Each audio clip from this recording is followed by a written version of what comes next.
To the stream, everyone.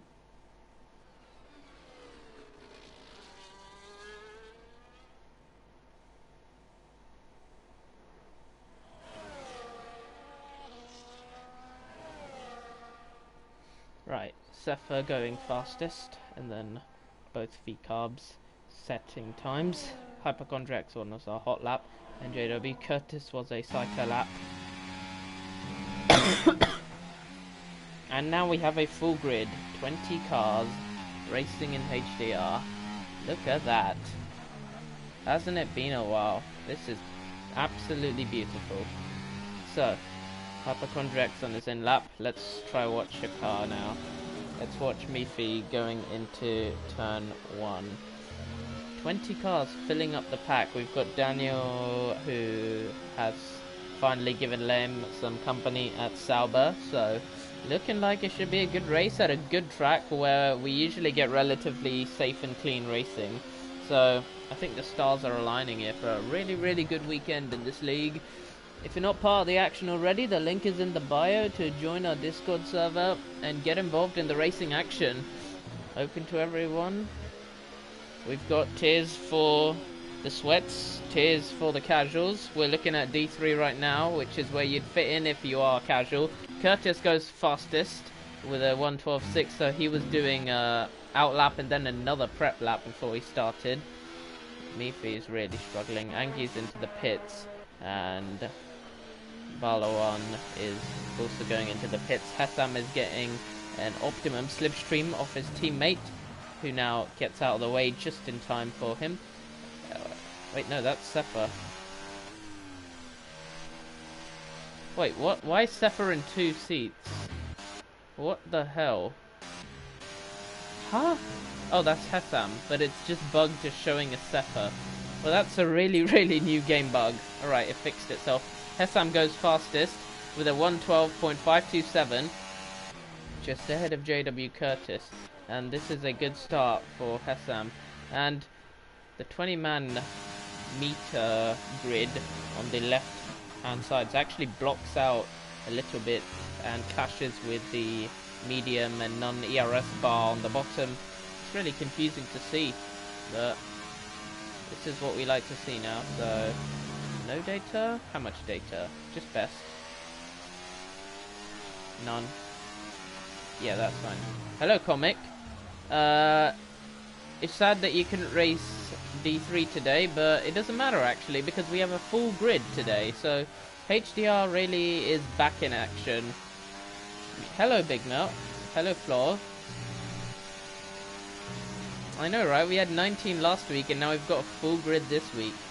Isn't it so nice to be watching HDR now? The Aston Martin of Muta is going after 2 sectors now into the final one at turn 12, and then it's 13 and 14.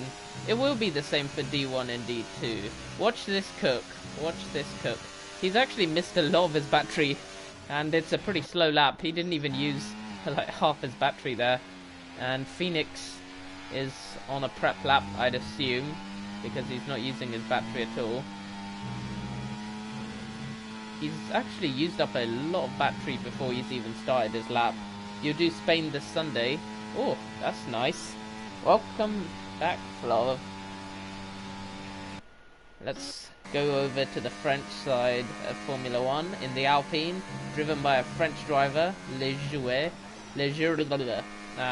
I'm never pronouncing French. And he is now through turn 5 at the hairpin, taking it nice and smoothly. A little bit of a lockup on the left front, but it's alright. And down to 3rd gear, that's not optimal at all. You want to use 4th gear through that section, but looks like he's not hooked it up properly. And this is now not short quali, this is full quali in Q1, so all you gotta do is make it out the first part of qualifying. So after a lot of short qualies, it can be easy to forget that. So now we ride on board with the Frenchman. 2 more corners left to go. Again, a lot of battery still on the table for him, so no one's really setting that impressive laps. And Dexify is already out. Has he binned it in the pits? Has he actually done that? Kyle. Oh, Kyle. Oh, God, Kyle. On debut, has binned it in the pit lane. That is not how you make your mark in HDR at all. And that will be Dexify out of qualifying already. Wow. What have I witnessed? R12 into turn 1 on the medium tyres, thinking he can make it through Q1 on mediums, and I do believe in his abilities to do that. The bottom 5 at D3, not the most competitive. Obviously, the top 5, very, very fast guys in this lobby. Fexin, Trixie, R12, who else? Hassam, sometimes. Roider Boy. I've already mentioned Angie, haven't I? But point is, it's very competitive in the top half of HDR D3 even, let alone D2 and D1. The cousins have found each other, separated by borders. Well, not really, because the EU is sort of free border migration for EU citizens anyway. But, I don't know, divided by countries, united by cousinship.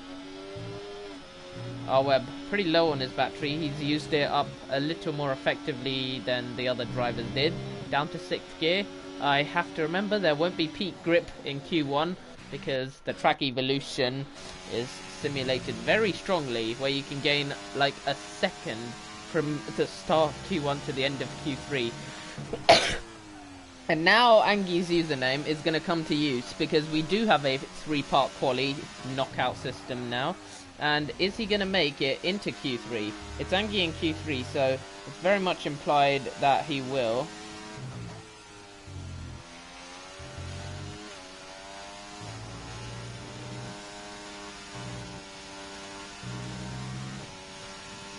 Angie in Q3, now heading towards turn 11 and swinging it right, and then back round through turn 12, and now he has 2 flat out corners. Oh, he's hit the bump! He's hit the bump out of nowhere, and he's ruined his quali lap.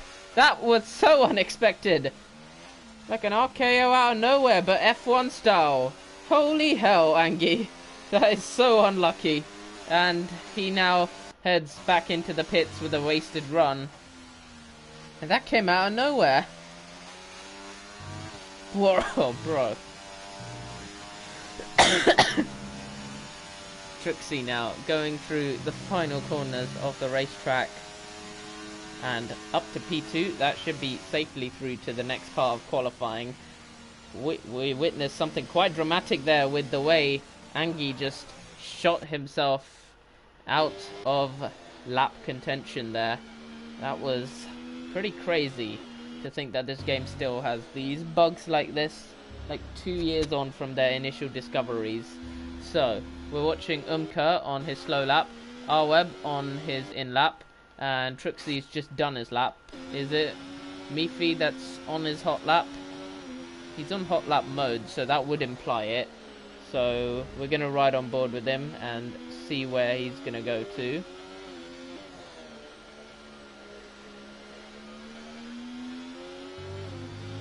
Mifi now. Is he on the lap? Nah, he's clearly not anymore. He's starting one. Everyone's battery usage is really, really ineffective in D3. Umka's now boxing.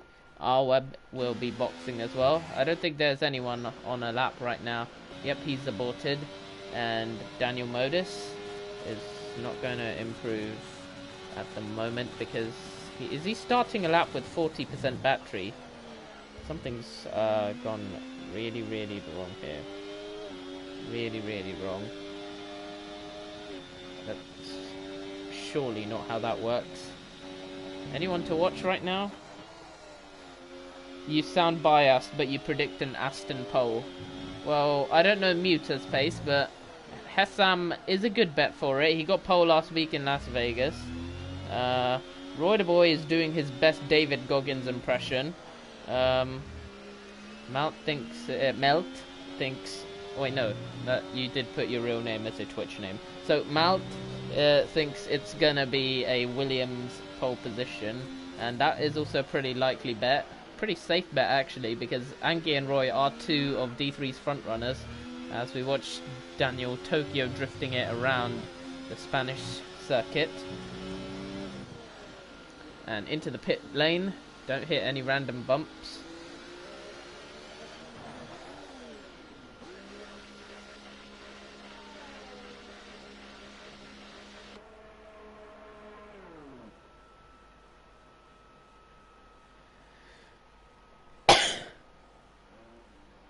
Right.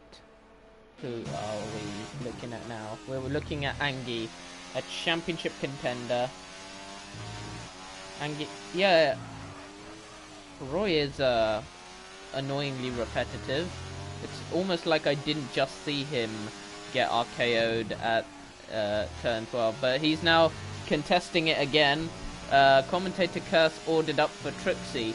Now, looking at that time in P2, 1:12.594, it's a really strong foundation to build from. And I really think that he's going to be able to continue that as the track evolves and gain more time. And he's definitely not going to hit any sort of track bumps like Angie did. He's not going to get RKO'd on a Spanish track bump or anything like that. It'll be all smooth for Trixie, smooth ride. In race, well, you should have ordered it later. It's like ordering an Amazon parcel, but then saying, don't have it for the next day, have it for 3 months' time, and precisely 3 months. Balawan is on his hot lap at the moment, going through turn 12, the RKO corner. He manages to get through it just fine, and now it's going to be flat out. Yep, down to 6th gear. Oh, it's very hard to keep it under control for him, and he will not be making Q2 with that lap time. And I think that could be curtains on his quali.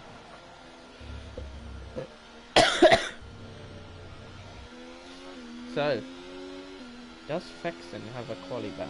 Is that why he's still in the pits? No, he doesn't. Roy had...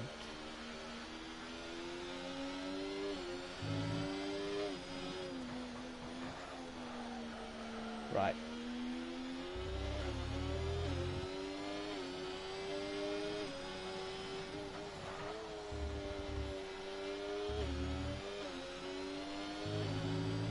Who are we looking at? Daniel. Fexen on his only lap of the session. This is very risky stuff he's doing by only setting one qualifying lap. If it's invalid, it's all over and he starts last.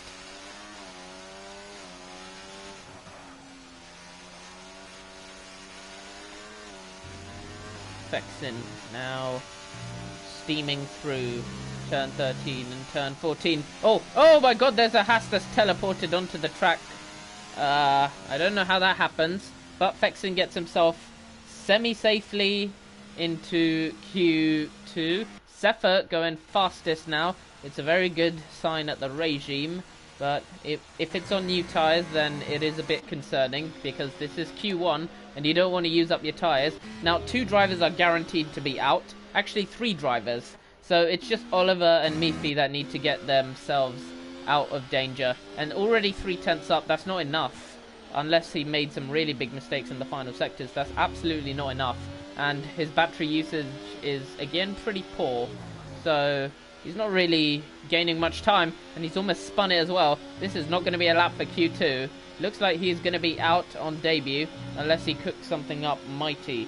I already did the comms curse. This is stressful. You had no idea what you were doing. Well, you've got chill time of about 30 minutes to now prep for the race, and just a call to drivers when you're on your slow laps. You got to be out of the way of the cars on fast laps. I haven't seen any impeding, but the Discord chats would suggest that someone did get impeded. Mifi P17 only, so he is now out of Q1, and Oliver, can he now get himself out of Q1? A regular midfield driver in HDR this season, can he now get himself into Q2? Yep, nicely does it. Lehman's slow, and it won't matter anyway, because Daniel out in last place. Then it's Balawan on debut, Mifi also on debut, and then Phoenix having a nightmare. So did Hypochondriac, and actually Kyle made it through into Q2, but it won't matter because his car is completely totaled. You did try to stay out the way. Yeah. I'll see it afterwards if there was anything, but Curtis suggested that he did get impeded, so that's what I was just looking at. So anyone on a hot lap now, they don't even need to improve. They're already safe. So qualifying 1 is over, and we've got 2 more left to go. As Mifi's just taking the piss, or idiot. Yeah, that is pointless. Come on, we want to get to Q2.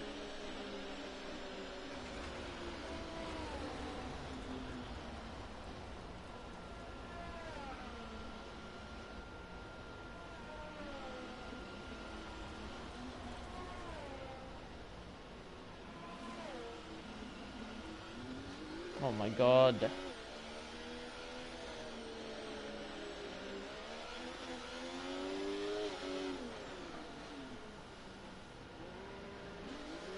Right, finally. And then there were 15. So that's Q1 over, and 5 drivers. Actually, technically 6, because Dexify totaled his car. So 6 drivers out in Q1. Hypochondriac, again, near the back of the field.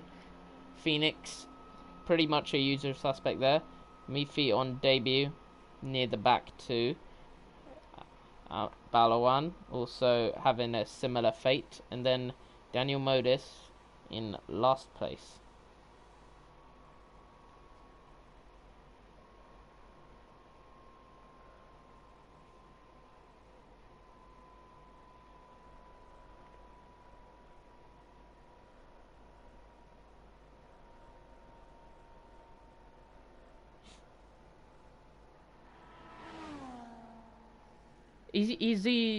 This qualifying session's never ending. You did so you found the strat for a good start, so you'll be fast in the beginning. Can just call you Daniel if you want. Okay. And that's Q1 over. Cepha topping the timesheets for now. Was it on new tyres? Was it on used tyres? We'll find out in the later parts of qualifying if he still has the pace to go for it. And look into the backside of the grid. Umka has knocked himself out, I think. Umka retired from session after the checkered flag, and that's knocked him out of Q1. So Umka won't be in Q2, and we only have 13 drivers for Q2 now, because Umka did some sort of mistake after the flag. I don't know how you do that, but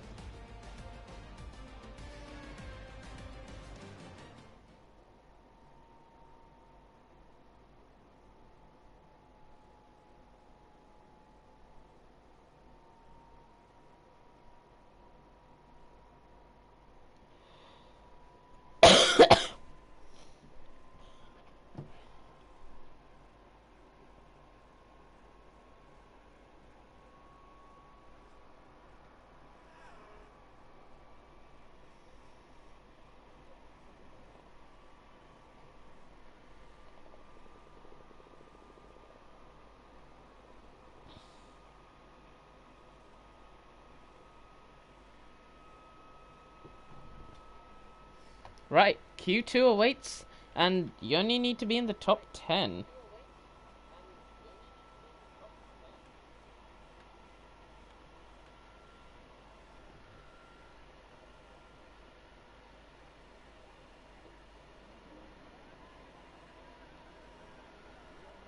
Right, now exiting the pit lane.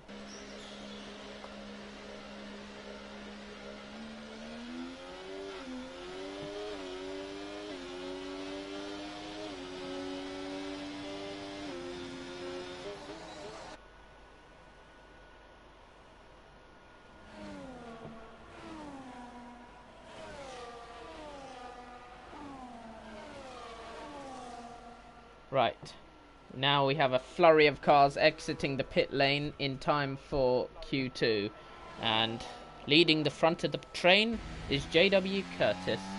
He'll have a clear track ahead of him to set his first flying lap, and it will be on probably used soft tyres. Unless they're going for new soft somehow at the start of Q2, not the place it would be normal to use it at, but it's fine.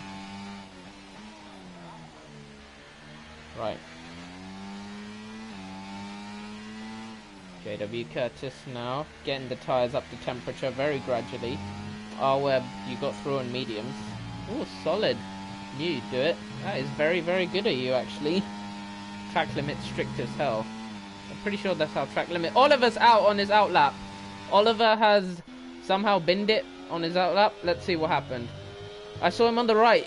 What has happened to Oliver? Did he get RKO'd by the bump? Or what happened there? We'll find out afterwards. Or maybe we can ask Oliver now.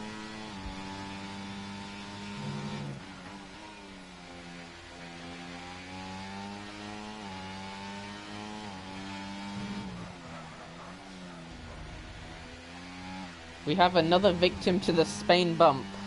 Oh, again. It's the same thing again. Wow.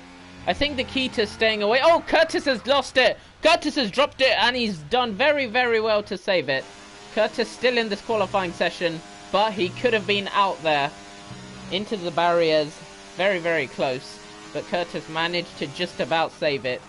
And now we have Muta going through turn 11... then turn 12 and try not to get RKO'd by the bump. It could be anywhere, but I think the best way is to stay wide of it, because I think it's on a more inside-ish line. If you stay wide, you'll be fine. And Muta now out of the final corner, 1:13.2. That's not very good time, actually. That won't put him safely through to Q3 by any means. And Lehman, I highly expect to improve on that time and take his Sauber to pole position for now. Oh, he doesn't do that. He's actually 3/10 down on him. So we're probably seeing some used tyre runs at the moment, or just some really washed quali laps. It's probably a mixture of the two right now, considering we did get to the 112s in Q1 alone. Destroyed Rack will be the next car to start a hot lap, and reserving alongside Trixie.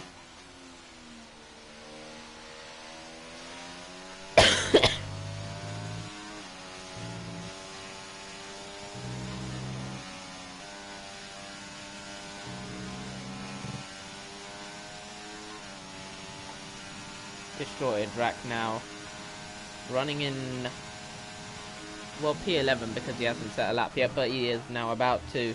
Into turn 1, third gear into first corner. Not quite the expected line and gear shifting through there, but it should be good enough for now. He goes wide though, and that will cost him a few hundreds. Not really using much of the white line as we head towards the exit of turn 4, but it's decent at the moment. The sector time is alright, but it's not looking perfect for him at the moment. There's definitely a lot of time in this lap. It's shitty drivers, trust me. Oh. What does Umko want? Destroyed Rack now towards turn 10, and then 11 and 12 are going to follow suit very quickly. And wide of 12 avoids the RKO, and Destroyed Rack is now got one last flat out bend to take before he crosses the line and sets a 1:13.1, and that's good enough for pole. R-Web on used medium, so 1:13.3.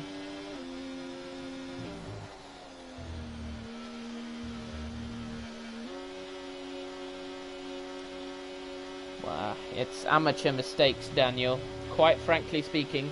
Well, but you are a beginner, so... Well then, beginner's mistakes, innit? Hessam going through the last corners of the racetrack.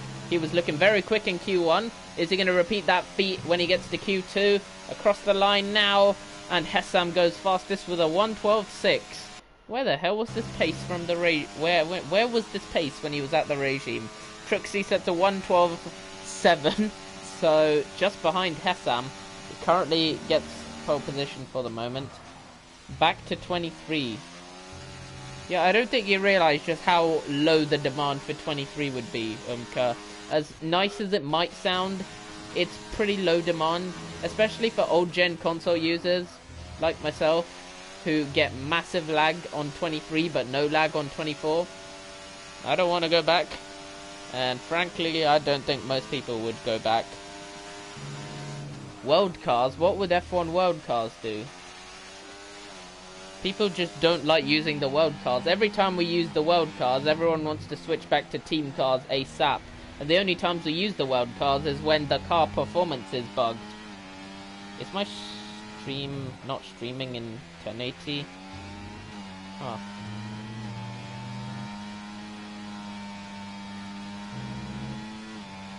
You never get to play beside the races, so you'll always be mid D3. Okay. Curtis now, turn 12 awaits, and turn 12 taken fine. A little wide, absolutely perfect through there, and he's getting a lovely slipstream from whoever that is in front of him. It's Aston Martin because the rear wing is glowing, and Curtis goes fastest, and that was actually Boy. For once it's not the Aston Martin glowing on its rear side. Angie is now in sector 3 as well, a clear track ahead of him to contest the final corners of the track, and 7th gear puts him flat out and puts him where? Pole position by half a second, and that is obviously through to Q3 now, and Seppa is the next car finishing up a hot lap, and a little bit of grass taken at turn 4 gets him very, very slidey out of turn 4 and down towards turn 5, and now shifting his way back round towards 6, 7, 8 and 9. 6, 7 taken all right. Actually, that was very good. And turn 9, long flat out bend that gets really, really difficult as the corner winds on. Damages on reduced and then standard rate, which is how it always is. Sefer has had a massive slide though through turn 11 and 12, and he's gone wide, but he's kept the lap going because he was slow and wide when he was off the track. So the lap will still count for him, but up to the line, it won't be the lap that he's looking for. Oh, actually it was 12.4 despite all those mistakes. It's pretty damn impressive. It really goes to show how we nailed the rest of the lap. And now it's the French, the Alpine, the Gazman, Le Joueur. I don't even know what that means in French, but I'm sure it's something. Up to the line, P6 won't be safe. Fexin is sector 3 bound as well into the RKO sequence.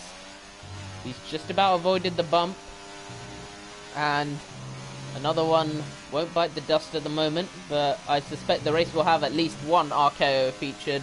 Arweb would like a spectate cam of himself when you get out on track.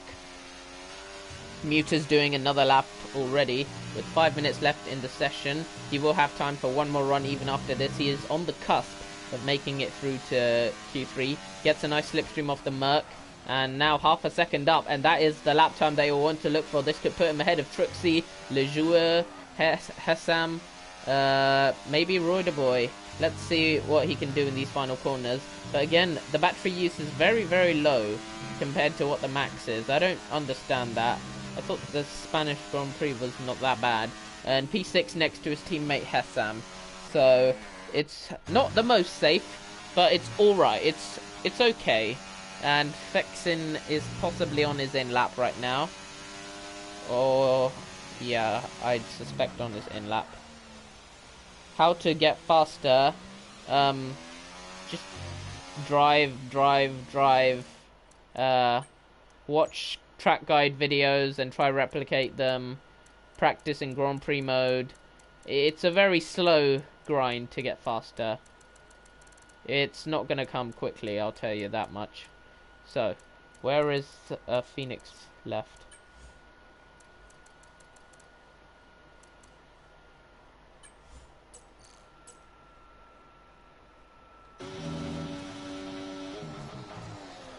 Webb spectating on his lap at the moment, and going through turn 3, takes a narrow.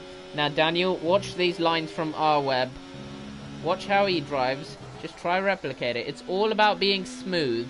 You want to drive slightly under the limit, and that puts you coasting right up to the limit actually. trying to drive just under actually puts you on the limit. You always end up closer to the limit than you expect, so R12 is really showing you how it's done at the moment. And now, going through turn 11, half a second up on his lap time, but for soft tyres this isn't actually very good from him, unless he has a lot of time to gain. Curtis has elected to retire, he thinks he's safe, so let's see now. R12 through the final corner, out across the line, make sure he doesn't run out of battery, and it is safe in the end. He found a lot of time in the final sector, and Sefa's the only man out on track now who's going to have a lap started in soon.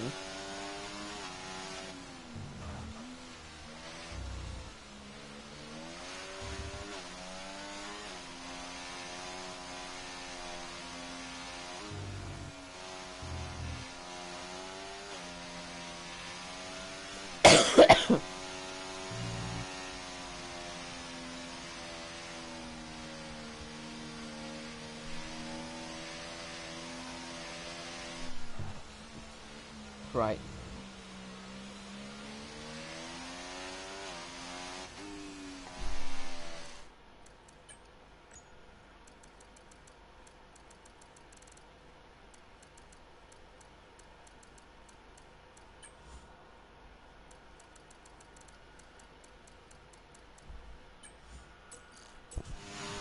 Sefa now starting his final hot lap of Q2 and heading towards turn 1, take it nice and smoothly in 4th gear, and now pummel it back right, back left. You want to be very, very aggressive with your steering inputs here. And through turn 4 now, it's a very slow, late application of the apex as well. And now shift it back right-handed towards turn 5 for a left-handed corner. Maximize the curb use on the exit, and now here you want to dodge the curbs. You don't want to hit those sausages on the inside. You want to get right up to the yellow sausage. He doesn't quite make it there, and now turn 9's easy flat out, but in the race it will get gradually more and more treacherous as the tyre wear starts to set in. And Sefa now sees his goal of getting himself even further into Q3, but he's 2/10 down at the moment, so he may box at the end of this lap and call it quits for this session. He's trying to improve, but he doesn't have the grip to do so at the moment, and he's going to carry on and finish his lap. He won't box. Out of battery now, so it will be a very slow run to the line, and he actually does find a little bit of improvement.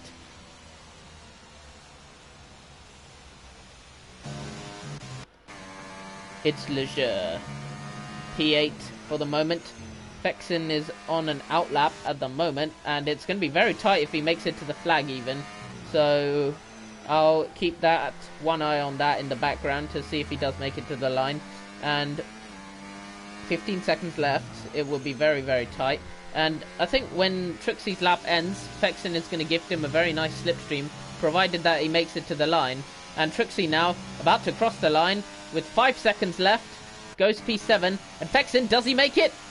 Just about makes it to start his lap, but he used up a lot of his battery to even make it to the start of his lap. And Trixie fed him the perfect slipstream to start his lap. So Fexen is going to have to pull out a very, very good lap here, because he's starting this lap on a really, really weakened set of ERS mode. And Hessam is not going to improve. Sefa's not going to improve. Trixie won't improve. Fexen is the last man left. Destroy is in the pits. Lehman has dropped it.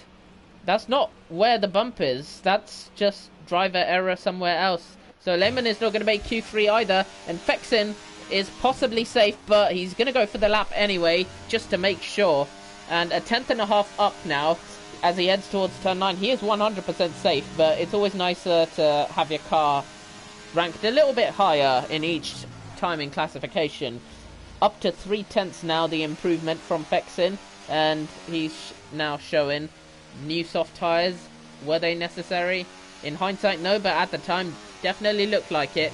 And we'll head into Q3 with 9 cars left to contest, 10 cars left to contest. And no shock eliminations so far, from my point of view. Fexen up to P5. And everyone in Q3 is pretty much who you'd expect to see in Q3, I'd say. Maybe you'd expect to see Lehman instead of Muta, but Other than that, I'd say this is a pretty standard qualifying for the moment, which is going to make it a very, very close pole position battle when we get to it.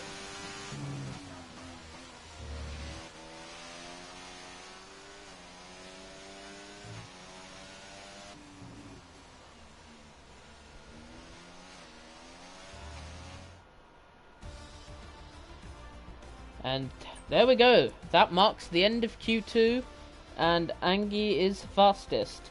Hessam in second, Arweb in third. I can't wait for Q3. We've got 12 minutes to see who starts on pole for the Spanish Grand Prix, and so far it's looking like a very close fight between a lot of different drivers here who could take this. Just half a second separating everyone making it into Q3.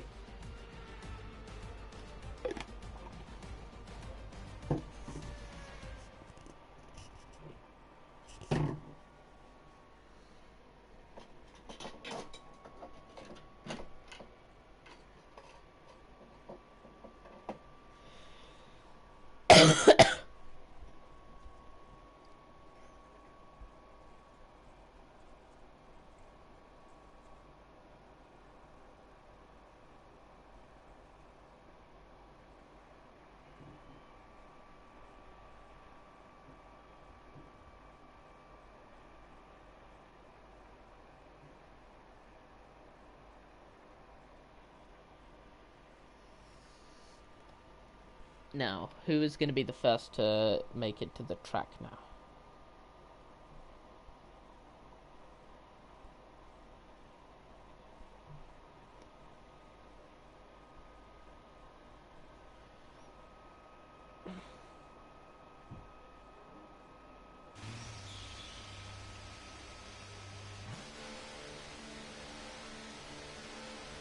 Zephyr exiting the pits, so is Arweb. Arweb is going to be the first one.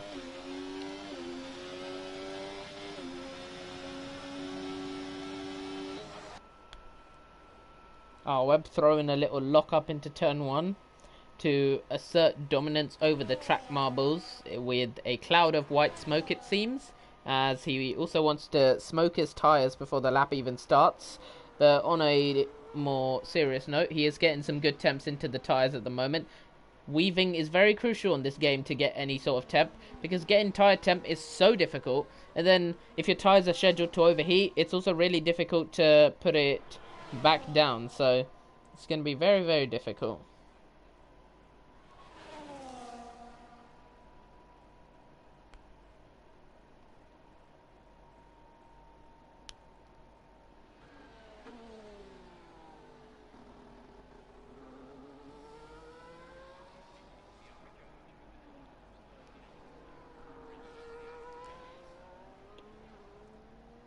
Right, now we look towards Arweb to start the first lap of Q3 with exactly 10 minutes on the clock. We are now going to see what is the maximum grip you can have around the Spanish Grand Prix here in Division 3 of HDR. And now making it to turn 1, locking the tyres a little bit, but that's pretty much how you get the max steering lock in this game. So Arweb takes it pretty much flat out perfection at the moment, and this is looking like a lap that will be, if not for pole, a contender to be close to pole, close to the front 2 rows. And Arweb so far setting it up very, very nicely.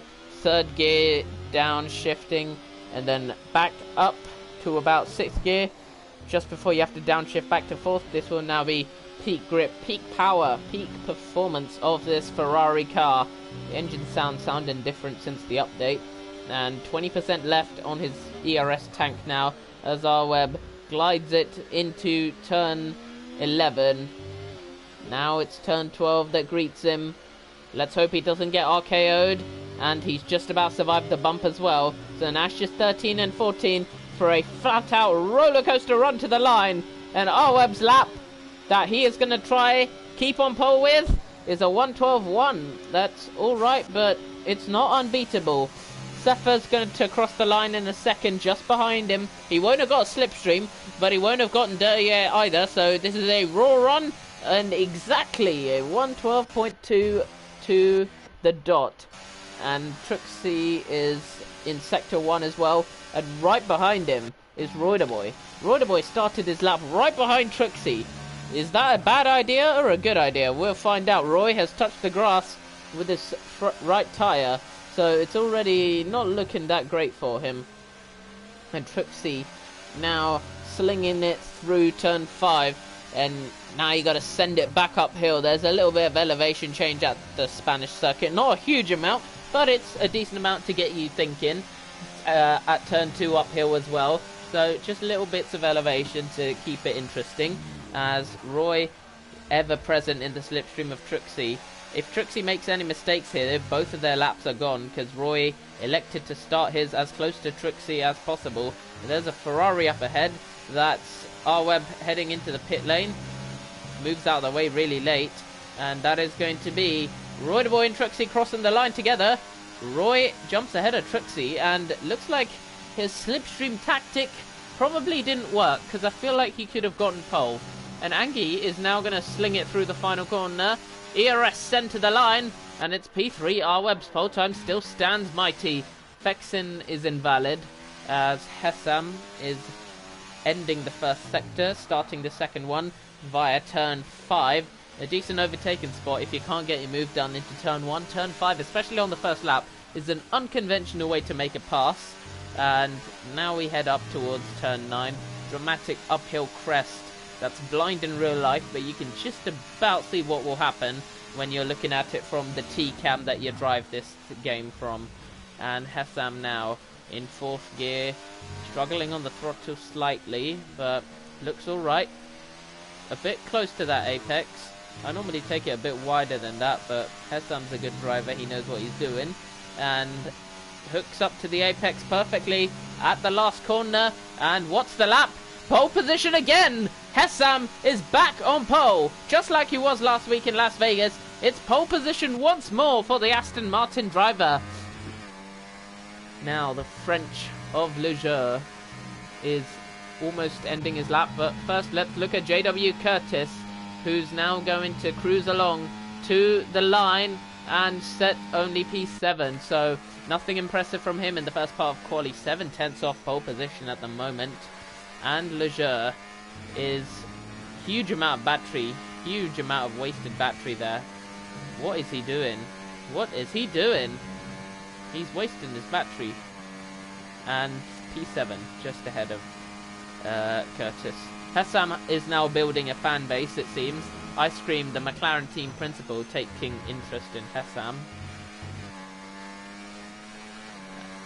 One more run left for each driver, and so far the odds are stacked in Hessam's favour. Yeah, he's right, only cooking when he's not in the regime. Can't explain that. It just seems one of the spites of life. He definitely sped in the pit lane. And after the first runs, let's check the sector times on the graphics. So, R-Web's quicker sector 1, but Hessam claws it back throughout the rest of the lap. So, whose sector 1's looking good? Roy's sector 1 is amazing because of the slipstream he got. Curtis's sector 1 is also pretty strong as well. It's just he loses a huge amount of time through the rest of the lap, it seems. Where did Curtis lose all that time? Final sector mainly. Final sector, he made a half a second loss somewhere. Diamonds, I think it's your fault. You're slowing down your drivers. Well, imagine what Sefer and Fexin would be able to do if they didn't have grumpy old Diamonds on his gearbox slowing him down. Lame wants Lame to be spectated. Not sure about that. Maybe we can get you a little lap 1 cam, shall we? Or maybe we can go look at your Sauber in the pit lane if you want. Can we see your Sauber? Nah. It doesn't change the garages based on the cam. So, race 1 it is. Muta in the Aston Martin on debut. And hooks it up pretty nicely through turn 4. A little bit of grass he had to take. You just had it, the pit box. Is it? I see Red Bull and then Mercedes. And, well, I don't see a Sauber pit box. Sauber's at the end of the pit lane, innit?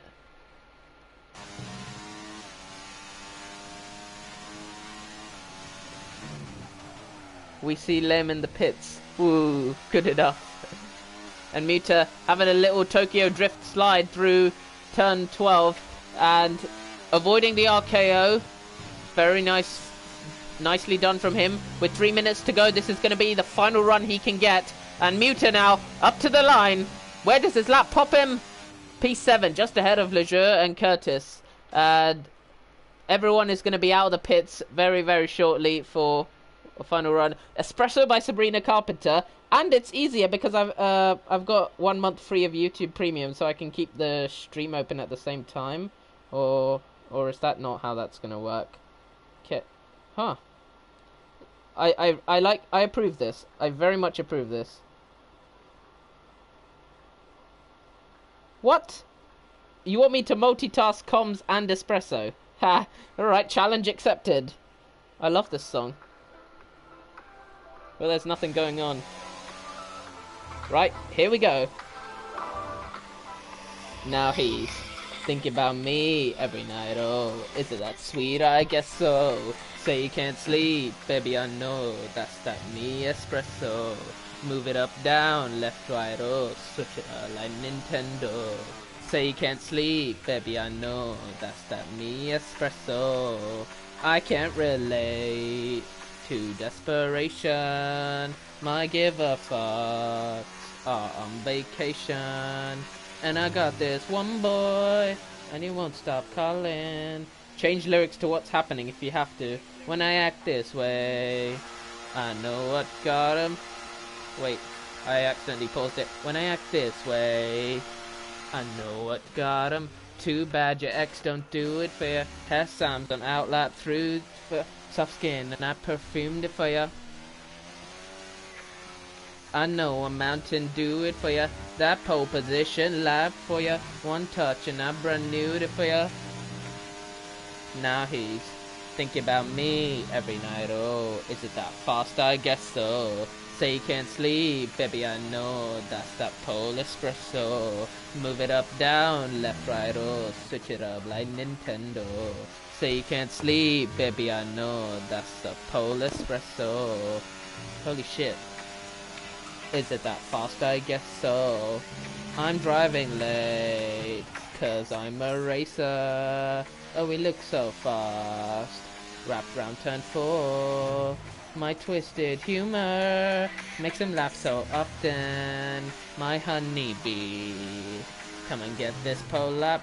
Too bad your ex don't do it for ya. Walked in, a dream came true to for ya. Soft skin and I perfumed it for ya. I know a mountain do it for ya. That morning coffee brewed it for ya.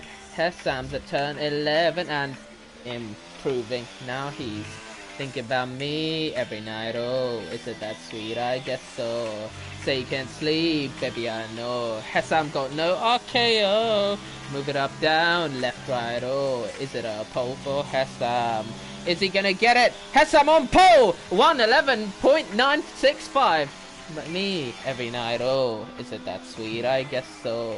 Rotor boys driving very, very good, but there's cars ahead of him.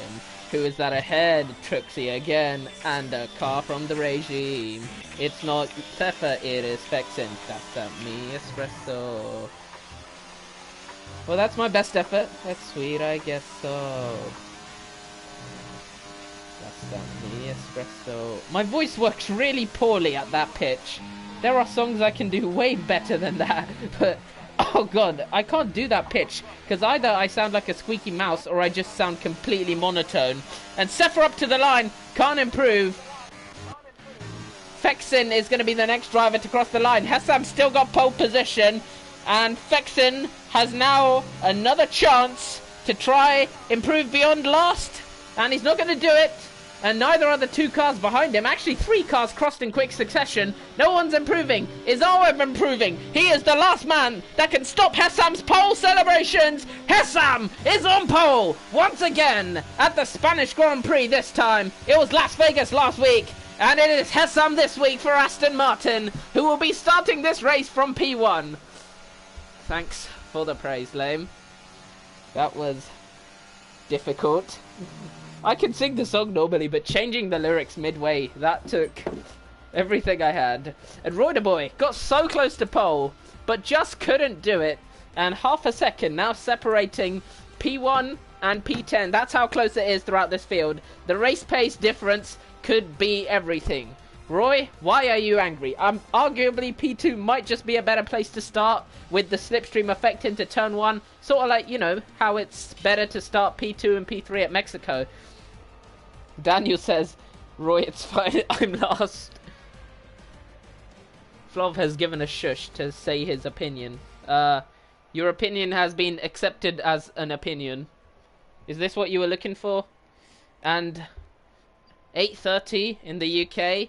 Maybe it's solidly in the afternoon if you're from Freedom Land. Oh wait, Roy's got to tell them not to ready up. Ready up at like 32 or something. I hope Roy remembered. You did. You declared yourself the lobby host. I really hope you remembered.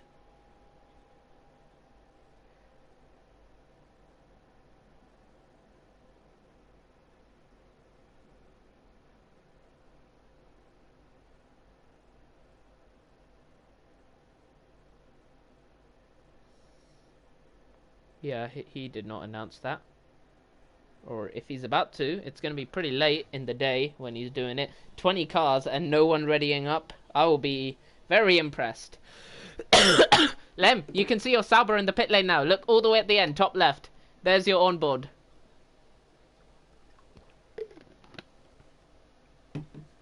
Okay. Pretty sure that's not how time works, Roy. If you say XX32, you don't have to specify a time zone.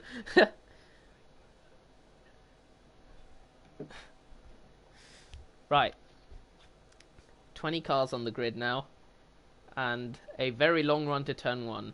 Is everyone going to make it into the first corner? I bring you no guarantees. All I bring you is a promise for excitement. A promise for good battles, hopefully. And probably a little bit of chaos. You need to just be a normal driver again next season. You don't have the pace or time to get better right now. Diamonds. I feel intimidated. Want to play a game? I feel very intimidated. Go on.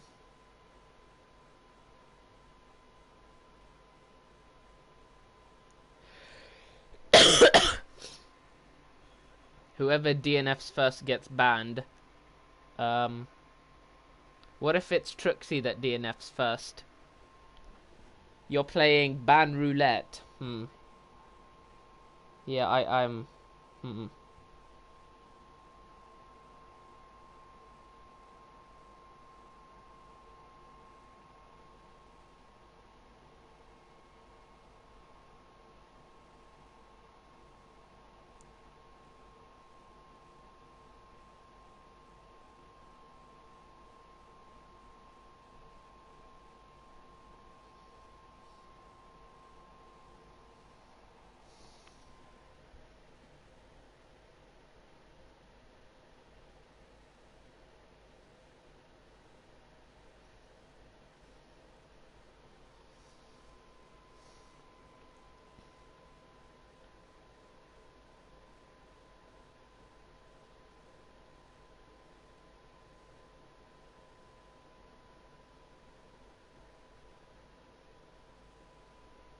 Right, you guys can ready up now.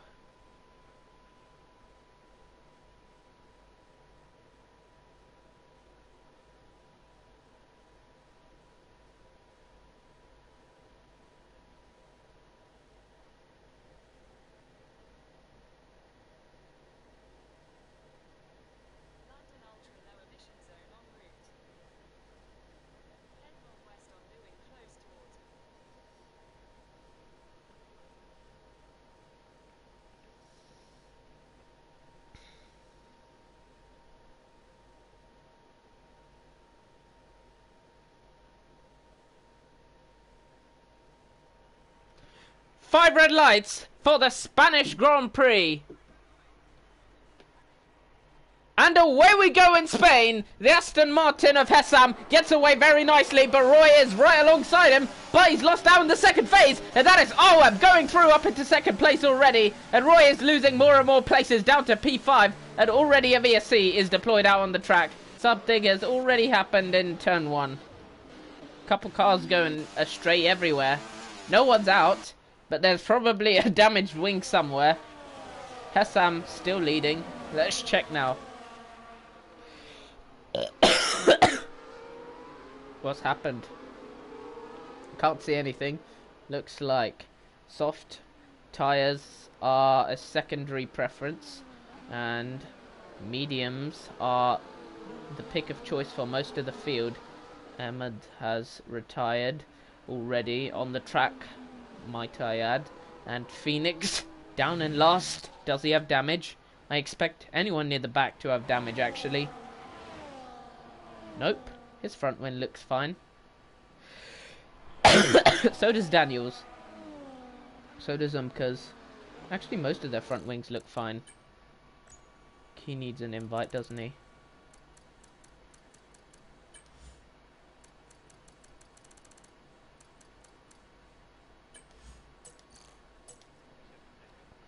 And I did not agree to ban roulette, by the way. That's your choice. Now, going into turn 1, Arweb stalking Hessam as close as he dares. Angie on the soft tyres. It is absolutely critical that he maximizes the limited tyre life he has left in the soft tyres, because they go off after only about 8 laps or so. You don't have a very long window to overtake them with the soft tyres versus the medium, so he has to really make use of it now. Pretty much now or never for him. And Roy making use of the now instead of the never, going around the outside and overtaking Trixie. So that is P3 and P4 secured for Williams. And Angie is putting Arweb under all sorts of pressure. Arweb really feeling the heat at the moment from Angie and the Williams. Roy the boy is going to help both Williams actually be on the attack. And Angie now going around the outside into turn 12. Now that is an unconventional way to overtake if he manages to pull it off. And he does. Around the outside. But Arweb fights back, stays ahead. And that is hard racing at its peak. Wasn't forced off, just hard racing. Arweb has DRS, but it might not be enough, because Angie's going to go for the overtake anyway. Arweb goes defensive, but Angie had the slipstream, and Angie makes the pass. Arweb down to third, Angie up to second. And looking a little further down the order, we have Trixie, we have Luger, Sefer in P7, and then Muter, Curtis. Curtis is getting closer, and into turn 4, Curtis is going to try and make a pass. And around the outside, Muter tries sticking it, and Curtis is having none of it, and he got very, very close to contact there, but he's just about kept it together. Fexin now in P10, and Hypochondriac seems to be a cork in the bottle for the cars behind him, because Oliver, Lem, Umka, Dexify still disconnected. Mifi, Daniel Phoenix, and Destroyer Drac are the cars in the back places. And Angie is now going to look for that leading pass on Hessam as soon as he can. And as soon as possible is going to be at turn... Oh, Arweb is made a mistake somewhere and lost a couple places. So the Williams are now promoted to P2 and P3. Has Arweb got damage, or what's happened to Arweb? And he does. His left side wing end plate is completely damaged. And Arweb has had a massive problem there. And Angie is now into the lead of the Spanish Grand Prix. And now the undercut is going to come to play in about 10 laps time, as Arweb is now dropping further and further down the order. So this is no minor incident. Something has gone really wrong with that front wing on the Ferrari. And Fexin now in the Mercedes is going to also capitalize on the easy pass. Arweb might try stick it around the outside, but it's a hopeless task with that wing broken. And Fexin now gains the place, and Arweb is forced to drop even further down the order. What has happened to Arweb? It is a disaster show at... wait, why is Arweb... Oh wait, Arweb's in Ferrari because both McLarens are racing. Yeah, I should have figured that out. Oops. Yeah, that makes sense. What was I thinking?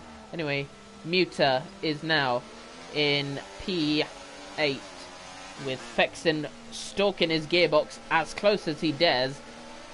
Fexin really got the stability on the traction at the moment, and Hessam can do nothing but try stay in DRS. And Royderboy has seemingly let Trixie go because Roy is out of battery, and Leger makes a place on Roy as well. One Williams is gliding free up at the front of the field, and one Williams is flailing down to P5 as Muta now passes Curtis, and Fexen is going to try a move around the outside of 4. No place offered to him at the moment.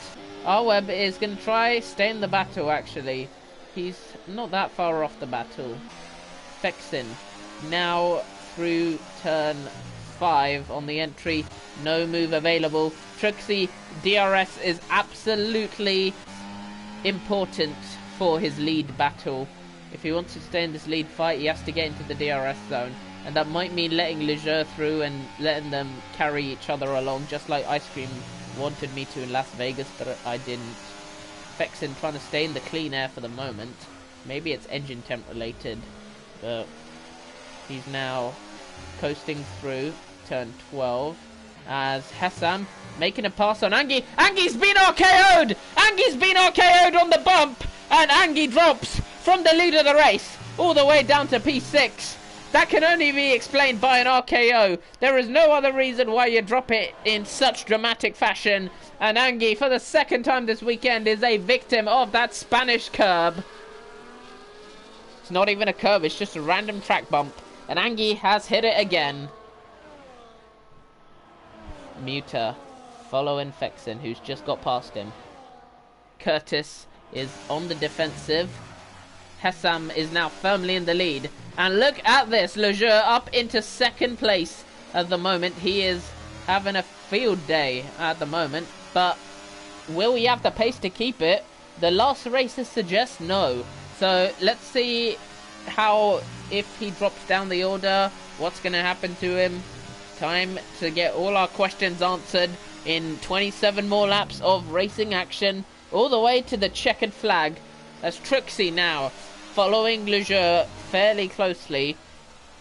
He's going to look for a pass into turn 1. Leger has no way of defending this if Trixie is close enough without errors, and Trixie is close enough, and Trixie is going to get the slipstream. Leger is going to try defend it, but it's a hopeless job, and Trixie gets the move done before the braking zone even starts. Fexen past Curtis, and Arweb past Muta. Arweb also wants to get past Curtis. Curtis can see the wing damage on the Ferrari, and can see that Arweb is still pretty quick. And Curtis knocked out of the way almost, or just oversteers out of the way. Muta past Curtis as well. So down to P10, and not looking like a good day for V-Carb at the moment. Double points though, it's not bad. It is Aston Martin at the front of the field at the moment, and Umka is in a tight fight with Hypochondriac. Hypochondriac just about stays ahead, and we are having Spanish Grand Prix galore battle throughout this field as Sefer now looking for a move on Royderboy. This is a dramatic pass if he gets it done, but he won't get it done at the moment, and Roy's battery management is looking horrendous at the moment. He's running out almost already. Someone spun. It's Daniel. He spun, and that might cause a VSC. So any pass you want to make now. And through the final corner, lift off. And now we have achieved maximum throttle, and Roy is out of battery. It's going to be a straight pass. If he uses a little bit more overtake to get this move secure, he will. Oh no, he won't, and he's had to cut the corner there, and Roy still stays ahead. I think Stefan was too safe with his battery usage. He just needed to commit to using all the battery to get past, but he didn't do that, and now he has to sit behind. And Leger makes another mistake, has another lock-up, and that might put him back into the clutches of Roy, so Stefan no longer has that DRS effect advantage over him. And Umka now passing Oliver. Oliver's going to try keep it to him around the outside, but no moves available for Oliver. Muta still in the points in P9. Only one DNF from this race so far, the Spanish Grand Prix, proving to be a very excellent circuit for racing, it seems.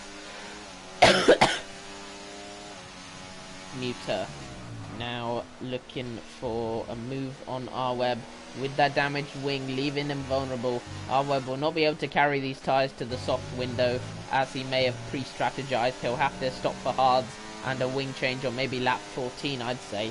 And Sefa now getting closer with the DRS open on both cars. Sefa, is he going to commit this time to getting the move done? Although Roy's using every bit of overtake, but Sefa now decides he's going to go for the overtake this time, and into turn 1. No contact there, and Angie is going to pressure Sefa instead, with Roy still holding off the Mercedes. No passes available, and Angie is going to try sticking to the inside, and Angie might make a 3-wide pass. It's going to be 3 wide into turn 4, and Sefa gets ahead of both Williams somehow, and they've almost collided in disaster, but they've all made it out alive. The 3-wide racing there was so risky, especially 2 Williams going side by side through there. I have no clue why Angie would try that, but he has got ahead of his teammate Roy, so he'll take the victories he can get, as Angie now has excellent battery as well. I think both Williams could pass Sefa without any impending errors at this rate. Hessam is controlling this race from the front. 1.2 seconds separating him and Trixie. Getting out of DRS range, absolutely crucial. And Fexen making a move on Arweb. That's also another relatively important move, because Arweb's damage is going to leave him slow, or it could leave him immune to a repass. Roy's into the pits already. Already into the pits with 23 laps left. Let's see if he's changing his wing. Doesn't look to be any damage, but visuals never match, so... Well, this is tactical. Roy has made a tactical stop to go this early. We'll see if it works, but at the moment it looks like a very risky strategy. He's going to be right out in the mid-pack, I think. Yeah, he's emerged right into a battle pack as Curtis now passes Arweb, and Fexen is behind Arweb and Curtis now. So looks like this is why you got to make your moves before the turn 1. Oh, Fexen's oh, Muta's got damage. Muta's damaged his wing on Fexen. He just rammed into the back of the Mercedes and damaged his wing in a very dumb way. Leger is within DRS range of Hessam. Could it be a debut win for Leger, the Frenchman himself, as Phoenix has gone for a spin? He spun, and he reset to track. Hypochondriac. Oliver's off. No, Hypochondriac's off, actually. Oliver's still on the track. As, what are we seeing up in second place at the same time? Trixie past Leger, and Sefa past Angie, and Fexen not past anyone. It's Arweb past Curtis. Arweb is keeping P6 with the damaged wing. That is pretty good. And they're going to stumble into back markers pretty shortly, with how Daniel is having a nightmare out there. Yeah, no good days for Daniel at the moment. He's going to get disqualified at this rate. He can't stop. He has to get going. Well, he's just about in time. And yeah, well, that just shows it all, really. The struggle of the back markers of D3. As Hessam now only 6/10 away from Trixie's sights. Trixie and Leger did work together effectively, and they did get themselves back into DRS range of the race leader. So we are now going to have a race-long fight to see who wins this one. Trixie half a second away from Hessam. Hessam will get the rear wing closed, not open, because there's no one in front of him. There might have been a back marker, but no. And Angie into the pit lane, 12 laps, and he has given up on the softs already. As Curtis passes Arweb, Fexen wants to make a pass on Arweb, but there won't be a move for him, and Trixie gets shining closer to Hessam at the moment. As Fexen, unconventional move around the outside, no place for him at the moment. Mifi in the other Ferrari has spun at turn 13 and is now running pretty poorly as well. As Daniel a minute down to the rest. Mifi might be into the pits to end his day, or maybe he's just boxing for hards. We'll see. Yeah, Mifi has ended his suffering. Fexen now P7, Arweb P6, JW Curtis P5. Mini battle packs are emerging everywhere. Sefa is the only one in the top few that's running on his own, as we're now going to see possibly a 3-wide fight into turn 1 between Curtis, Arweb, and Fexin. And then possibly another 3 wide, as Trixie is only 3/10 away from Hessam. And I feel that the lead of the race is going to change hands as Trixie down the main straight to the inside line and to the lead of the Spanish Grand Prix.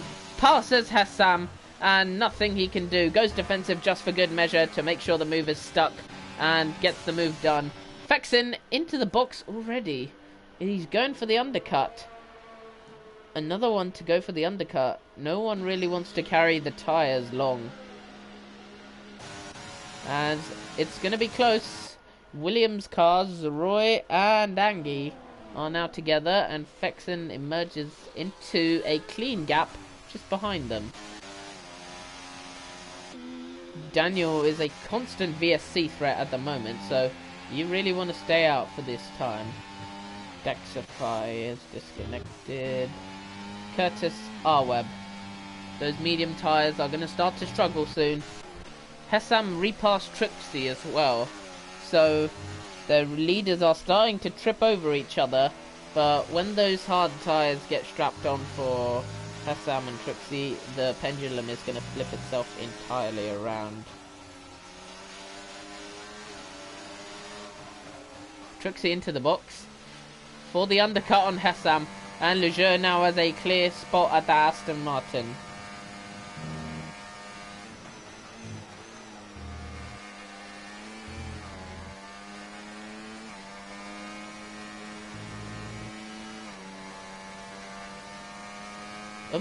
Up into P6, thanks to the no stop. Yeah, Trixie, Muta both into the box. Muta's changing the wing, I think. That's why. That explains it. And Roy on older hard tyres will be a vulnerability. And Trixie did what he needed to cover off the Williams threat, and now he's going to carry on.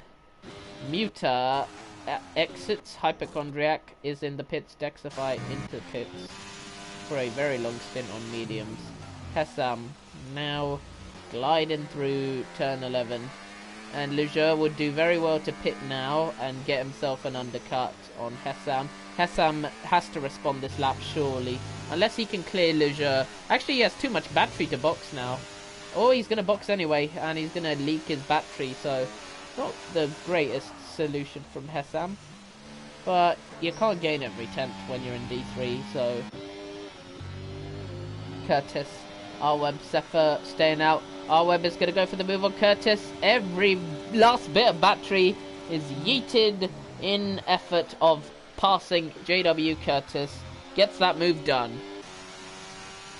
Chat, are you alive? Up to P4 now, thanks to the lack of stops, and no one's from the stoppers is going to disrupt him. And Trixie with the undercut doesn't get Hessam, so didn't work for him, but his tyres are warmed up now. So now here is a chance into turn 4. No chance available, actually. Now they have to get away. Roy is on 5 lap old hards already, so it's a little bit dicey for him. And Fexin now has clear air to chase after both Williams cars on slightly fresher tyres. Curtis is in the wheel tracks of Arweb once more. Arweb is going to be a sitting duck into turn 1. Curtis probably not the best to box right now, because he's got all that surplus battery charge to first use. And Daniel, another spin. He might go 2 laps down. Zephyr in. Arweb also in. Curtis stays out to take the lead. And now he has to use up all his battery for a little bit of hammer time before he gets to the pit lane. Hessam closing in on Umka. And Trixie closing in on Hessam. Trixie might go for the race lead. He has the battery to go for it, and he should. Trixie on hot lap mode? No, he's actually holding his patience right now. No overtake, but he might still get close enough to go for a pass. Nope, lifting off, not going for it. Actually, he switched to none just to avoid going for it. He's playing the long game with them. Lejeune now going for almost contact between them. And so far, this has shaped up to be a fantastic race so far. Umka now exits P11, and Lehman on the fringes of the points right now. He's going to get 1 point for his efforts right now. So, Ferrari problem. Arweb has had a problem, and Muta now passes. You hate your life, that first spin that killed your race and chance of being back to your positions. Oh yeah, my first league race went pretty awful as well. Yeah, looks like you are just in no man's land now. I guess this is your chance to practice, or did you leave your car? You should have just retired in the pits first, but Kurt is now in. Oh, drifting into the pits. That's a unique style of entering the pit lane. And he did use up all his battery just before, just to make sure he's not wasting anything in the pits. Now, Curtis stops on his marks and out again. He is performing the overcut on drivers like Roy, drivers like Angie, drivers like Trixie, drivers like Fexin. Fexin is going to go side by side into turn 1 with Curtis, and Curtis emerges out just behind him. Our Webb has more problems. He has a fixed front wing, but whatever's impeding him is holding him back at the moment. Is Daniel in this race? He is, still. Right, Hessam now on the backside of Trixie's McLaren. Dark Trace on that rear wing, and Aston Martin's one just reads Aramco, doesn't it? You can't see it from Lejeur's POV yet, but he is going to get closer into the battle. Angie is only 1.5 seconds off the battle, and I suspect we are going to have a great fight between Mercedes and Williams. Daniel has retired, safety car deployed. Nobody's going to benefit from staying out long, except maybe Destroyer Drac. His race is saved. But safety car deployed, Daniel has binned it, and now everyone that did the overcut is going to be in a bit of in a good spot, and the undercutter's in trouble. Roy needs to surely pit. He is. They're double stacking at Williams. Double stack at Williams. They're going to be in for new medium tyres.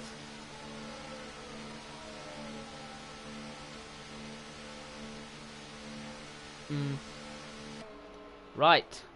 Roy, Angie, pit stopping for new mediums, and suddenly the Williams have made themselves a threat to take a 1-2. Oh, Hessam! Hessam!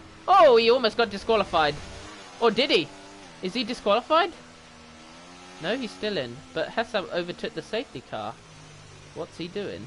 And now Trixie's trying to give him the place back because he illegally overtook, and Hessam now retakes it, and there's all safety car confusion. Or Trixie now back ahead. Yeah. Who even can explain what's going on?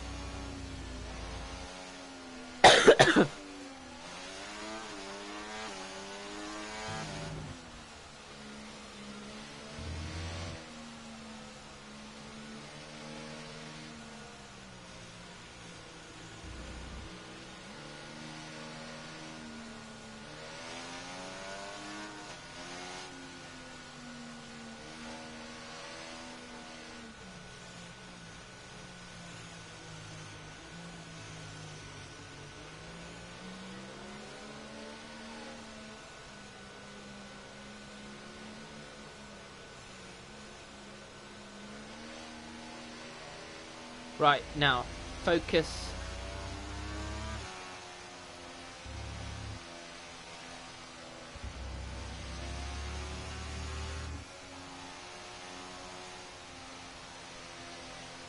Right, safety car with 18 laps completed and another 15 left to go. Are those medium tyres going to make it?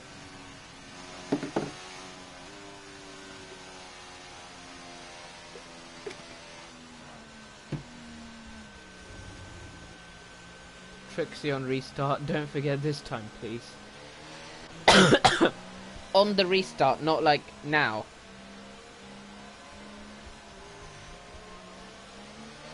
Max.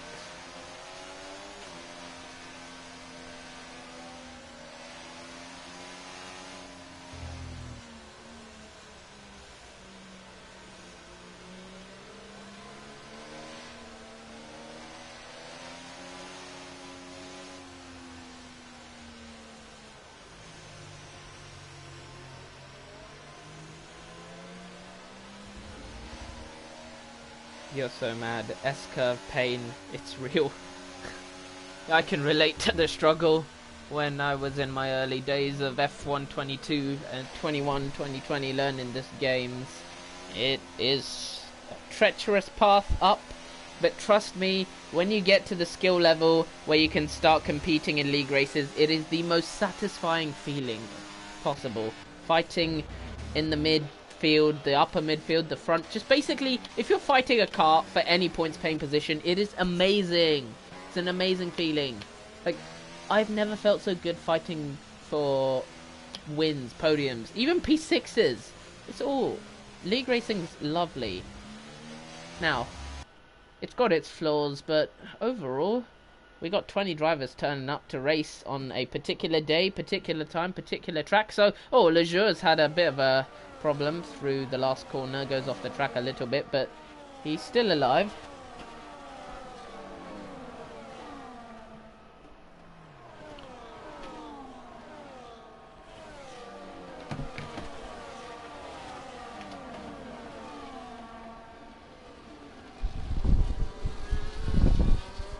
Right, now, you must like it. You made a league. Yes, I do like it. I very much like it. And you are admin in a league. Several leagues. Oh, they're forcing each other off the track under the safe... Wings damaged under the safety car. What the hell is going on back there?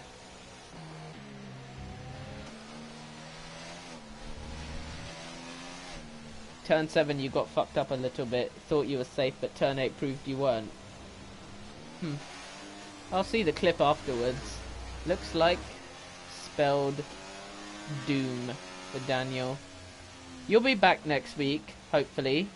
It's Canada. Another track to learn at, and then Austria's the final race of the season. So, Hessam now, weaving around, presumably because the safety car is in this lap. Now, look into the field. Zephyr's got 3 seconds. That's a danger. Fexin will do well to keep all the cars behind him. Now, Truxie, on this safety car restart, he is surely going to be able to jump Hessam with the giant Spanish straight. He is not going to get RKO'd here, and he's definitely not going to get mugged by the French of Lejeune behind him. Truxie is totally going to have a smooth restart. Definitely nothing's going to go wrong for him. Now, Hessam taking it up to British motorway speed limits. And now out of the final corner.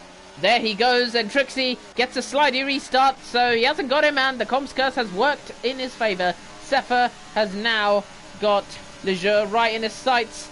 Little battery usage, and Fexen's had a bad restart. He's pretty much defending the field. Lejeune's locked up, and Zephyr goes through for the podium. Lejeune made a mistake again, and now that is Fexen's turn to capitalise up ahead. It is as you were for the top few cars, except Zephyr jumping Lejeune, and then Umka still holding up Roy. Not for long though. Roy around the outside of turn 5 and down the inside of turn 4, brakes as late as he can. Umka forcing him out wide, forcing him into the gravel. What the hell is that? That is horrible.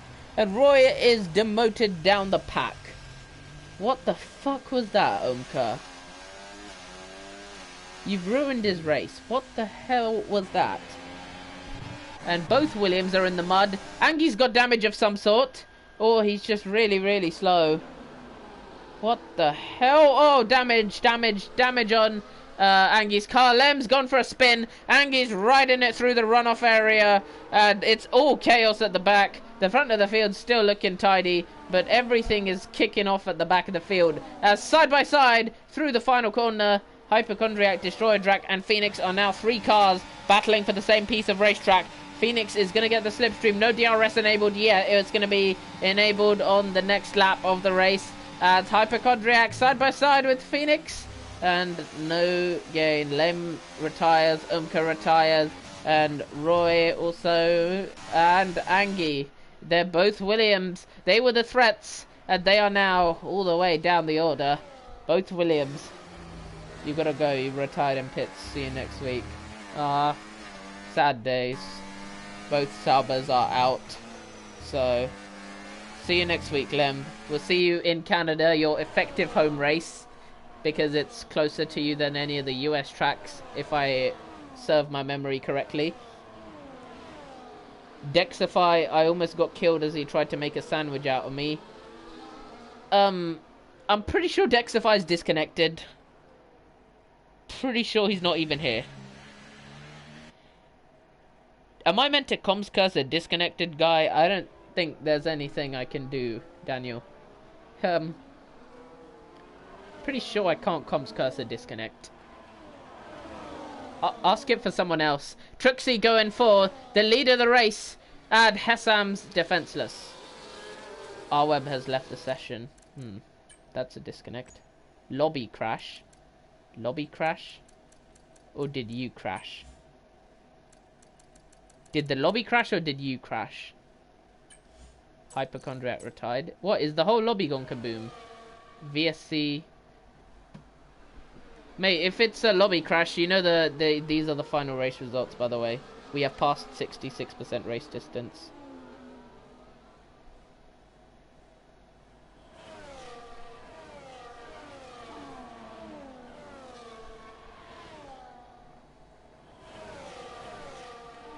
And there's more chaos kicked off. Hypochondriac's also DNF'd.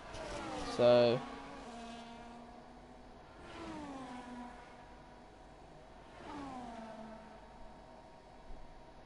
Right. Safety car deployed again. And both Cepha and Fexin have to box. Box. Come on, box, box, box, box, box. Is he coming in? Yes, he duly does. And is Curtis coming in? Curtis in. Lejeune stays out, stays out. Oh, what's he doing? Now, onto soft tires for all of them. Okay. Oh dear.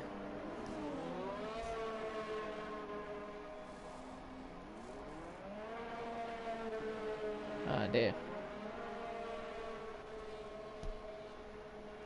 Everyone won't let you take control. Oh, Web, if you rejoin again, I think it should work this time. It's disaster for Williams. It's disaster for McLaren. It's absolutely kicking off here. But overall, I mean, we've still had an amazing race. Like, oh, Web's out. Web's been DNF'd. His session's over. And Web getting no points. And suddenly the Williams are back in contention. Right, Cepha's boxed for softs. Fexin has boxed for mediums. And why is he's all the way down there? I did not expect him to lose that much time to a double stack. Angie on old mediums. Top 3 cars have stayed out.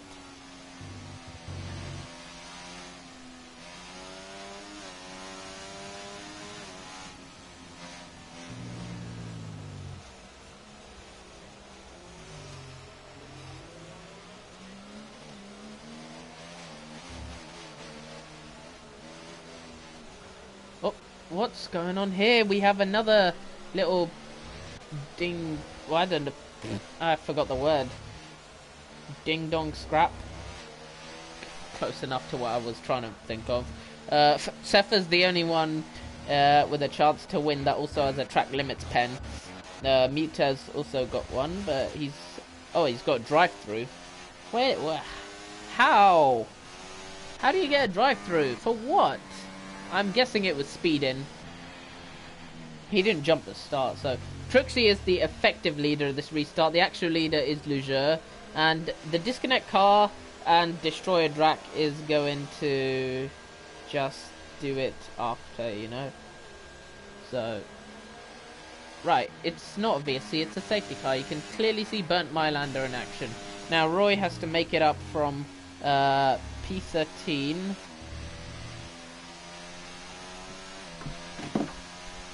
As I have to kill a fly. Got it.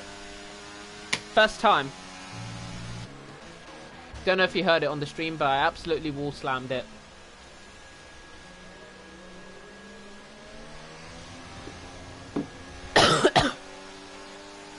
This race has suddenly gone nuclear. It was looking to be pretty uneventful, but now it has gone to the fourth dimension.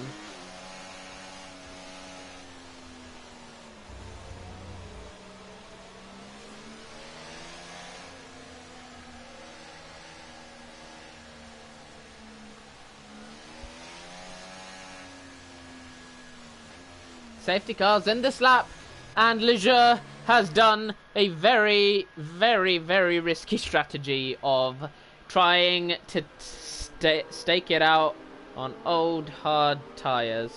So let's see if he can hold them off or not, because it's gonna be a tough task for him to be able to hold him off. So when does Leger launch his Alpine into the distance of T1?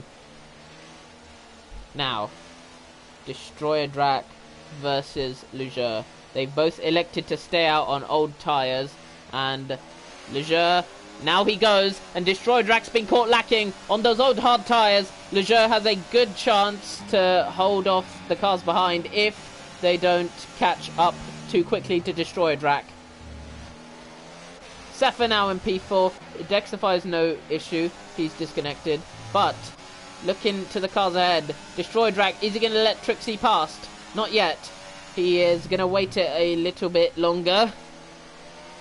And now we look towards the race lead, where Leger is trying his best to hold on to Destroyer Drac, but it's not happening at the moment, and Trixie is going to go for a move on Destroyer Drac. Destroyer Drac is not cooperating. McLaren have not got their team orders done. Papaya rules are not working in their favour.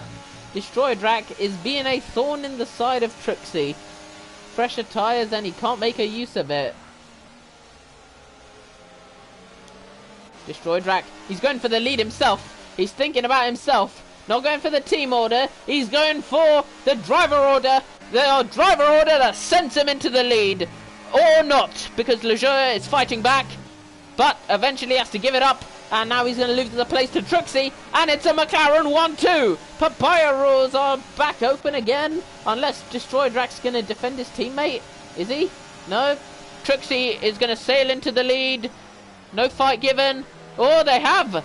Fight given by McLaren. They're racing each other like it's a normal race. And JW Curtis out of nowhere is suddenly in this fight for the podium. As Sefa is also in the fight for the podium, because he's down the inside of Curtis. He got alongside on time, but Curtis is the loser of that fight. And now round the outside, Leger made contact, and Curtis has made contact with Hessab. Hessab gets a warning 3-second pen. Fexen has dropped down the order. Muta has dropped down the order. And McLaren 1-2 with Destroyer Drac taking a miracle P2 at the moment. Sefa is going for P2. It is a crazy mix of tyres, crazy mix of positions, crazy mix of everything. Phoenix is up in P5 somehow, fighting Roy for P5 actually. As now, round the outside of turn 12, little tap, contact, Hessab's off, Hessab into the barriers, and Hessab recovers it, but there is another VSC deployed. Is it a physical safety car disguised as a VSC, or is it a genuine VSC this time around? Well, look into the pits. Don't see him. Don't see Bert Mylander. It looks like it is a actual virtual safety car. And that is going to give... Oh, Fexen's in. Fexen's in to change...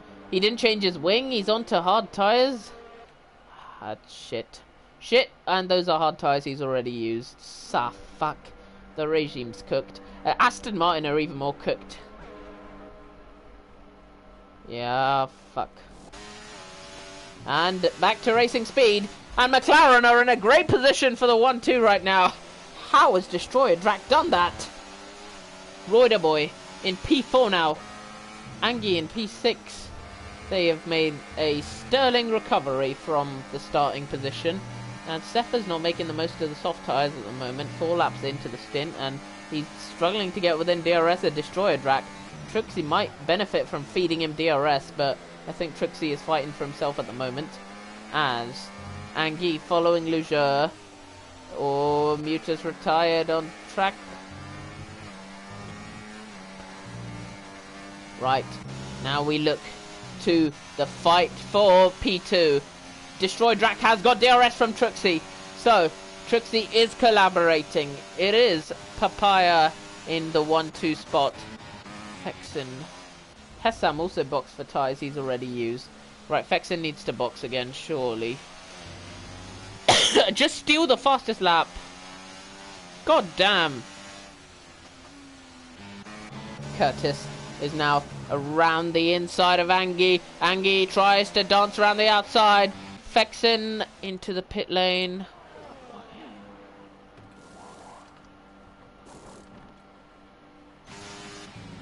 And Fexen...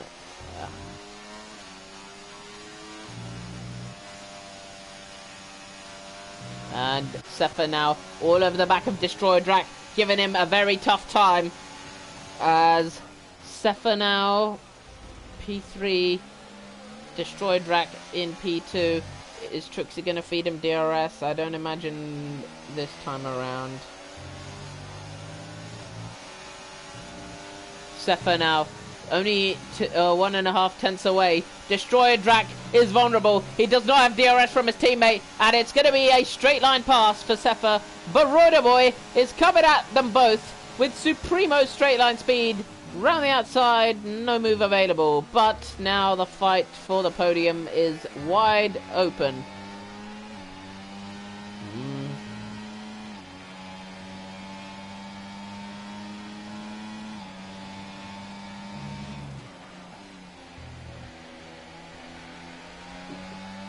Curtis now sliding through the entry of turn 5, trying to look for a way to get past this old hard tyres.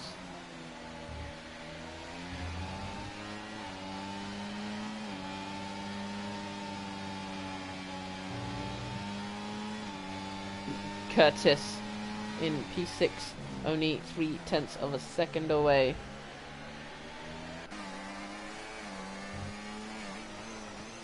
Leisure in P5. He's still holding on to the DRS of Destroyer Drac. Destroyer Drac somehow holding on to the DRS. As Trixie's lead is now going to come under threat. Not from Sefa, but from Roider Boy. Sefa's got 3 seconds still.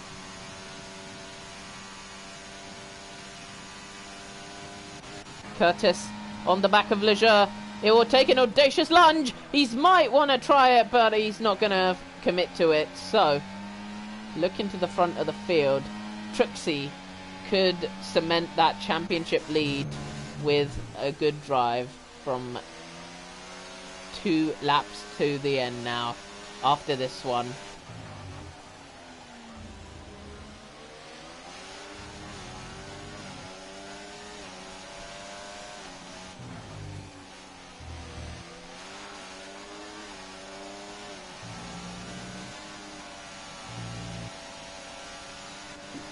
Right, Sefa's holding back now, holding his ERS back. Truxie knows it, and he's not going to burn his battery either. So, Truxie now, from the lead of the race, Sefa in P2, and Truxie is going to now try hold Sefa off. But the real threat is Roider Boy still, even though he has very little battery to show for it. Roider Boy is the one without the time pen, as Sefa now, he's holding back, waiting for that final lap. Sefa's playing it smart. Sefa's playing it very, very smart. But he's inviting Roy into this battle. Now that is a hella risky strat. As Phoenix gets past Angie. And Phoenix now up in the P7. This is looking like a very good drive for Red Bull.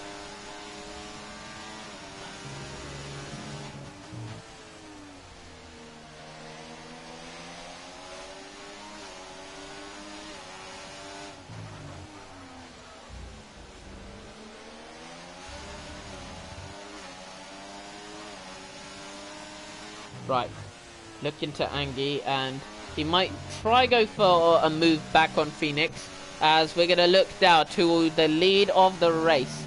Truxie versus Sefa. Sefa, I have seen pretty good drives from him in the past, but this was very, very smart of him to wait it out to the final lap, as Roy did not charge his battery sufficiently, as now it's time to burn the overtake. It's time for the drag race to turn 1. 800 meters separating the lead of the race from turn 1, as Trixie now opens his overtake. So does Sefer, and now for the lead of the race. Sefer is not close enough. Sefer's actually waited. What's he waiting for? It's the final lap.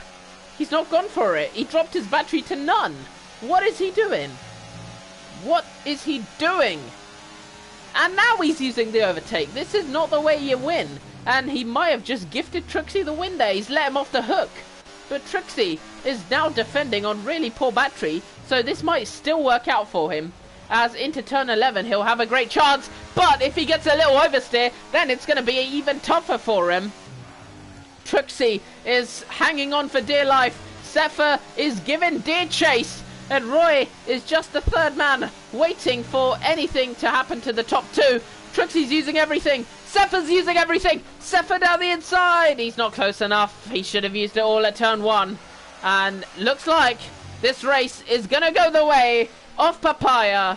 Trixie has held on past turn 1, past turn 11, from P6 on the grid to the lead of the Grand Prix. Trixie wins in Spain. Sefer follows in P2.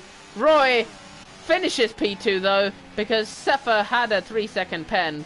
Destroyer Drac up into the podium from P11. What a drive from Destroyer Drac. JW Curtis from P10 to P4. What a drive from Curtis as well. Phoenix making up 10 places from P17 to P7. But it was a lot of DNF costs, so we won't give it that much. McLaren double podium. Williams only one car getting significant points. Hessam is going to finish up in P11. What a race that was.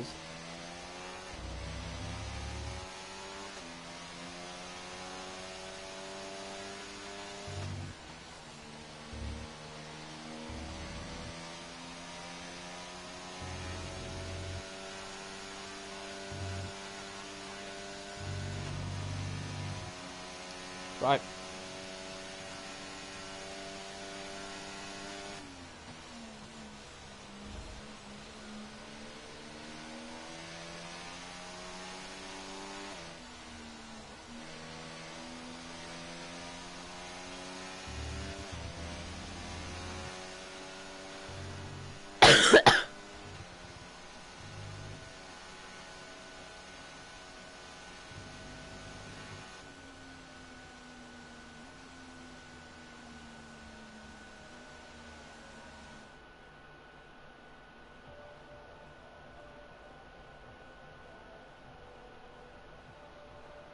Right, now, I'm gonna host interviews.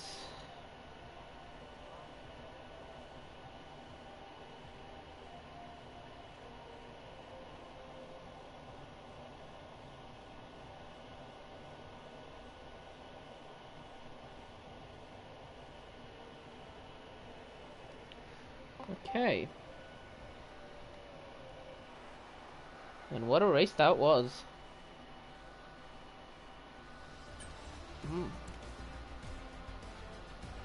Trixie wins the Spanish Grand Prix. Max points in the bag. Fastest lap actually went to Muta, and he didn't finish, so no points for him. Right, screenshot here. Right, now looking at the race director, there was a lot that happened in the race director. Who is first into the voice chat? It's Roy. So now I'm gonna tell you preemptively to keep a hold on your temper. I saw what happened, we all saw what happened. This is not the place to rant. So now talking, let's go to qualifying first. You're only what, 300ths away from pole position. Where did the time go? Half spin behind Trixie. And why did you start your lap so close to Trixie? To help Angie, because he couldn't handle the pressure on the first lap, so I thought let's just do it again. Okay, now going through the race. It was a very nice recovery drive in the end after the misfortune. What made you stop so early from those soft tyres? I can't with the tire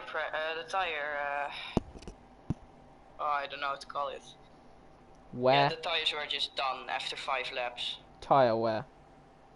Yeah, the tire wear was just done. Like I was on 50% on the left.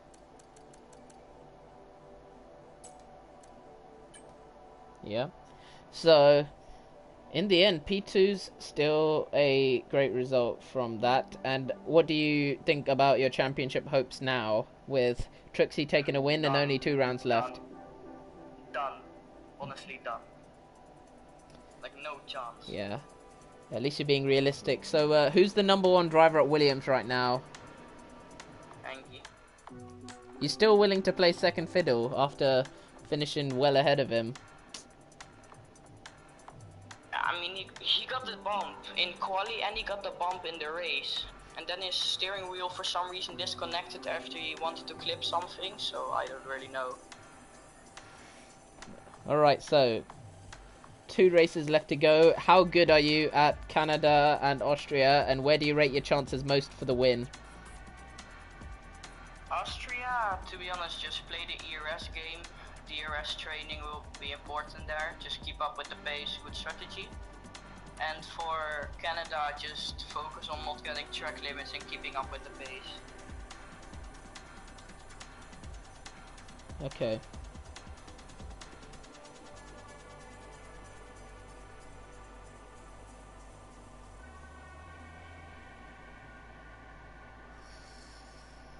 Okay, so, good talking to you now. I'm gonna do driver of the day. So. Yeah,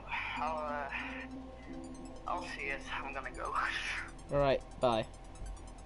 Bye.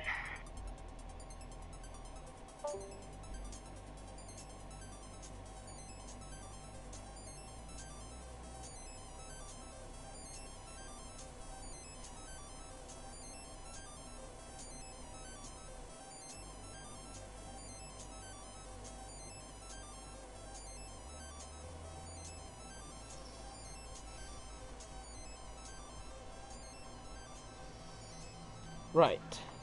Anyone else for interviews? Doesn't look like anyone at the moment, so we're just gonna end off the stream now. So, see ya. Join us next week for Canada. Oh wait, actually join us tomorrow for Spain, and then Sunday for more Spain, and then next week it's Canada, and then finale at Austria. Bye bye.